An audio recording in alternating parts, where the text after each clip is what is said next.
अफासिब्तुम के साथ मैंने अजीब और गरीब कमाल देखा है। एक साहब मेरे पास आए, कहने लगे फक्र है, गुर्बत है, और अभी सखर में मेरी मुलाकात हुई उनसे। सखर में हमें मुलाकात, सखर में मुझे एक साहब मिले, मुझसे कहने लगे आपने मुझे अफासिब्तुम वाली आयत बताई थी, अल्लाह ने मेरे दिन फेर दिए हैं। कहने आपने मुझे एक हवाला दिया था फजल सदकात का, कहने लगे जाके मैंने वो ढूंढा, उसने मुझे सफर नंबर बताया, मैं भूल गया। वो अभी आप हजरात के सामने अगर कोई है तो सफर नंबर मुझे जरूर बताइएगा, तो चेक करके। कहने लगे कि मैंने वो ढूंढा, मैंने चेक किया, और फिर मैंने उसको पढ़ा, और पढ़ता रहा, कहा कि उसके पढ़ने से मेरे दिन फिर गए, मेरी रातें फिर गईं, मेरी सुबह और शामों में अल्लाह ने मुझे बरकतें दे दी।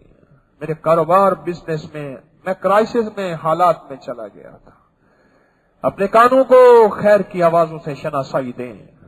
आज आपको पता चला, मुझे पता चला कि आवाजें हमें मुतासिर करती हैं, आवाजों के अंदर तासीर है, आवाजों के अंदर जादू है, आवाजों के अंदर ताकत है, आवाजों के अंदर कमजोरी भी है, ताकत भी है। आवाज बुज़दिल भी करती है, आवाज ताकतवर भी करती है।